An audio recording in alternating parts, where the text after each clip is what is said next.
장민철은 올해 84세였습니다. 오늘도 평소처럼 낡은 외투를 걸쳤습니다. 3년 전에 산 운동화는 밑창이 다 닳아서 걸을 때마다 차가운 기운이 발끝으로 전해졌습니다. 아버지, 좀 멋지게 입고 다니세요. 새 옷 사드릴까요? 자식들이 그렇게 잔소리해도 고쳐지지 않는 습관이었습니다. 어려운 시절을 겪어본 사람은 아무리 살림이 나아져도 검소함을 잊을 수 없었습니다. 서울 중구에 있는 세안은행 본점으로 향했습니다. 지난 겨울 초입, 평범한 화요일 오후였습니다. 은행 유리문을 밀고 들어서는 순간 따뜻한 공기가 얼굴을 감쌌습니다. 하지만 동시에 느껴지는 건 사람들의 차가운 시선이었습니다. 대리석 바닥이 반들반들한 넓은 로비에는 양복을 차려입은 직장인들, 명품 핸드백을 든 부인들이 줄을 서 있었습니다. 저 할아버지 왜 저렇게 입고 왔지? 혹시 노숙자 아닌가? 수군거리는 소리가 들렸지만 민철은 담담했습니다. 이런 대우에는 익숙했으니까요. 번호표를 뽑고 의자에 앉자 옆에 있던 중년 여성이 조금씩 자리를 옮겼습니다. 아이고, 냄새나. 작은 중얼거림이 들렸습니다. 민철은 아침에 깨끗이 씻고 왔는데도 말입니다. 한 아이가 엄마에게 물었습니다. 엄마, 저 할아버지 왜 저렇게 입었어? 쉿, 조용히 해. 자신의 번호가 불렸습니다. 민철은 천천히 일어나 이번 창구로 향했습니다. 무릎이 좀 아파서 걸음이 약간 절뚝거렸습니다. 창구 직원의 이름표에는 김미나라고 적혀 있었습니다. 무슨 업무 보러 오셨어요? 말투부터 남달랐습니다. 다른 고객들에게는 분명 어떤 업무를 도와드릴까요? 라고 했을 텐데요. 민철은 침착하게 대답했습니다. 1억 원을 인출하고 싶습니다. 챕터 1억 있으면 은행장 되겠네요. 순간 김미나의 얼굴이 일그러졌습니다. 푸아, 1억 원이요? 폭소가 터져 나왔습니다. 목소리가 워낙 커서 옆 창구 직원들까지 이쪽을 쳐다봤습니다. 할아버지, 농담도 적당히 하세요. 여기가 어디인 줄 아세요? 김미나는 민철의 통장을 받아들더니 마치 더러운 것을 만지는 듯한 표정을 지었습니다. 컴퓨터로 잔액을 확인하는 동안에도 계속 중얼거렸습니다. 아이고, 이런 분들 때문에. 화면을 본 순간 그녀의 비웃음은 더 커졌습니다. 어머, 이것 봐요. 통장에 98만 원밖에 없는데 1억 원을 찾겠다고요? 이미 주변 고객들이 무슨 일인지 쳐다보고 있었습니다.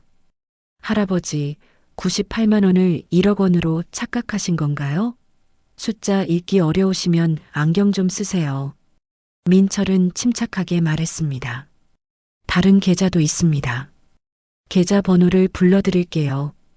기억하고 있던 계좌 번호를 천천히 불러줬습니다. 아이고, 또 다른 계좌요? 할아버지, 계좌 여러 개 있다고 해서 돈이 많아지는 건 아니에요. 김미나는 코웃음까지 쳤습니다. 할아버지, 여기서 이러지 마시고 복지센터나 구청에 가세요. 거기서 생계비 지원 같은 거 받을 수 있어요. 그때 오세훈 지점장이 나타났습니다. 무슨 일입니까? 김미나가 상황을 설명했습니다. 지점장님, 이 할아버지가 1억 원 인출하겠다고 우기세요. 통장에는 98만 원밖에 없는데 말이에요. 오세훈은 민철을 위아래로 훑어보더니 얕은 미소를 지었습니다. 어르신, 혹시 드실 약이나 챙겨 드시는 게 있으신가요? 치매 환자 취급이었습니다. 저는 정신이 멀쩡합니다. 그리고 정말로 1억 원을 인출하러 왔어요. 어르신, 이해합니다. 하지만 현실을 받아들이셔야죠. 오세훈의 목소리가 점점 차갑게 변했습니다. 어르신, 이러시면 안 돼요. 다른 고객분들도 계시고 업무에 지장을 주시면 곤란합니다. 민철은 더 이상 참을 수 없었습니다. 제발 계좌를 확인이라도 해보세요. 어르신, 이제 그만 가세요. 경비 아저씨를 부를까요? 구체적인 위협이었습니다. 좋습니다. 그럼 저는 이제 가겠습니다. 민철이 일어서자 김미나와 오세훈은 안도의 표정을 지었습니다. 하지만 곧 다시 오겠습니다. 그때는 좀 다른 모습일 거예요.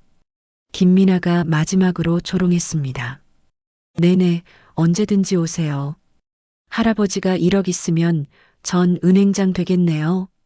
웃음소리가 은행 로비 전체에 메아리 쳤습니다. 민철은 그 말을 가슴에 새기며 은행을 나섰습니다. 챕터 3 검은 리무진의 등장. 은행을 나선 민철은 바로 앞 벤치에 앉았습니다. 손자 준노가 걱정스럽게 물었습니다. 할아버지, 괜찮으세요? 괜찮다. 민철은 주머니에서 휴대폰을 꺼냈습니다. 전화번호부에서 한태수를 찾아 눌렀습니다. 회장님, 안녕하세요. 친숙한 목소리가 들려왔습니다. 준노의 표정이 완전히 바뀌었습니다. 회장님이라는 호칭을 듣고 깜짝 놀란 것입니다. 태수야, 지금 세안은행 본점 앞으로 와줘. 그리고 정 본부장도 함께 데려와. 네, 지금 바로 출발하겠습니다. 전화를 끊자마자 준노가 황급히 물었습니다. 할아버지, 지금 뭐라고 했어요? 회장님이라고요? 준노야, 할아버지는 한실그룹 회장이야. 한실그룹이요? 그 큰 회사에. 준노의 눈이 동그래졌습니다. 그런데 왜 이런 옷을 입고 검소하게 살고 싶어서 그래. 그리고 사람들의 진짜 모습을 보고 싶기도 했고, 곧 검은 리무진 한 대가 은행 앞에 멈췄습니다. 한태수와 정인호가 내려 민철에게 깊숙이 인사했습니다. 회장님, 불편을 드려 죄송합니다. 주변 사람들이 하나둘씩 이쪽을 쳐다보기 시작했습니다. 태수야, 저기 세안은행에서 방금 재미있는 일이 있었어. 민철은 아까 있었던 일을 설명했습니다.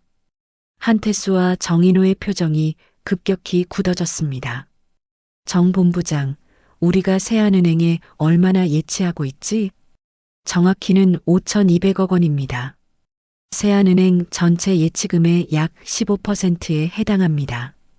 좋아. 그럼 그 돈을 모두 인출하자. 정말로 전액 인출하시겠다는 말씀이신가요? 응. 오늘 당장 모든 돈을 빼자. 한편 은행 안에서는 김미나와 직원들이 창밖을 내다보고 있었습니다. 저기 아까 그 할아버지 있잖아요. 저분들이 저 할아버지한테 가는 것 같은데. 직원들의 표정이 조금씩 변하기 시작했습니다. 아니야, 우연의 일치일 거야. 하지만 박 상황은 점점 이상해지고 있었습니다. 민철은 준노에게 말했습니다. 준노야, 이제 진짜 쇼가 시작이야. 챕터 4 5,200억의 심판. 민철은 한태수, 정인호와 함께 다시 은행으로 들어갔습니다. 로비의 분위기가 완전히 바뀌었습니다. 정장을 완벽하게 차려입은 두 사람이 초라한 할아버지와 함께 들어오는 모습이 이상해 보였을 것입니다. 한태수가 안내 데스크로 다가갔습니다. 세안은행 지점장님을 뵙고 싶습니다. 정인호가 명함을 건넸습니다. 한실그룹 정인호 본부장입니다. 안내 직원의 얼굴이 급하게 변했습니다. 아, 네. 지금 바로 모셔오겠습니다. 몇 초 안 돼 오세훈 지점장이 뛰어나왔습니다. 다가오다가 민철을 발견하고는 완전히 얼어붙었습니다. 저분이.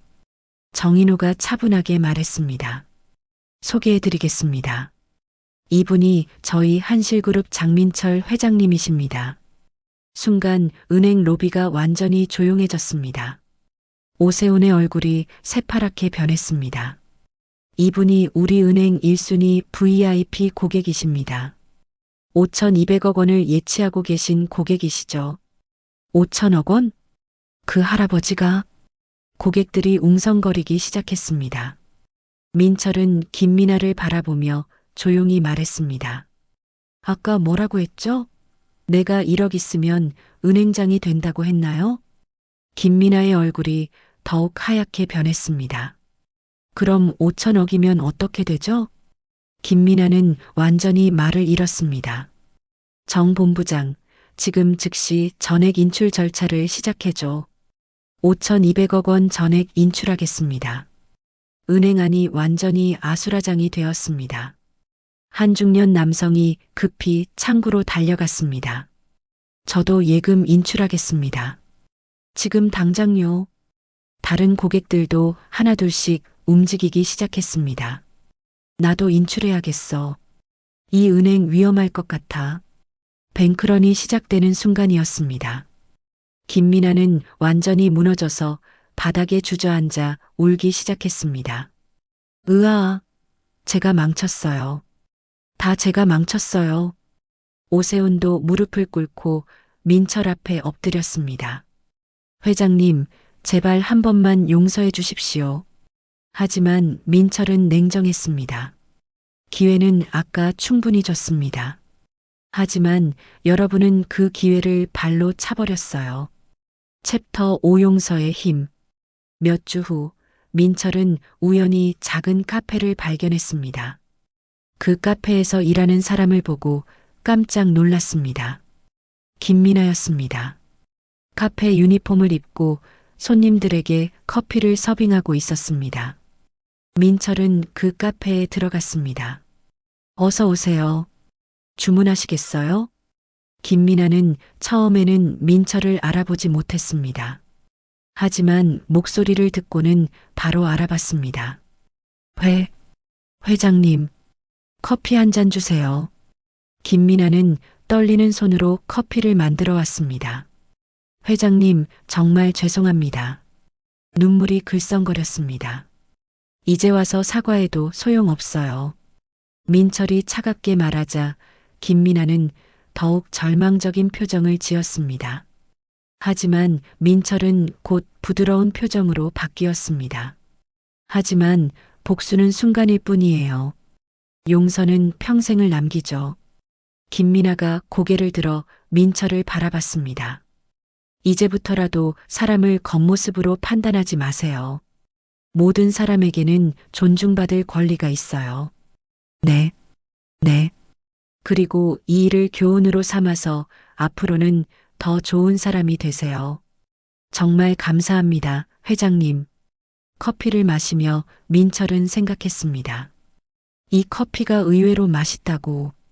계산하고 나오면서 마지막으로 말했습니다. 사람은 언제든 다시 시작할 수 있어요. 포기하지 마세요. 카페를 나와서 준노에게 말했습니다. 준노야, 이것이 진짜 승리야. 복수하는 것보다 용서하는 것이 더 큰 힘이 있어. 그래야 진짜 사람이 변할 수 있거든. 그날 저녁 한강공원을 산책하면서 민철이 말했습니다. 진짜 부자는 돈이 많은 사람이 아니라 사람을 변화시킬 수 있는 사람이야. 집에 돌아와서 민철은 일기에 적었습니다. 오늘 진짜 승리가 무엇인지 알았다. 상대를 무너뜨리는 것이 아니라 상대를 일으켜 세우는 것. 그것이 진정한 승리다. 거울을 보니 여전히 평범한 할아버지 모습이었습니다. 하지만 마음은 정말 뿌듯했습니다.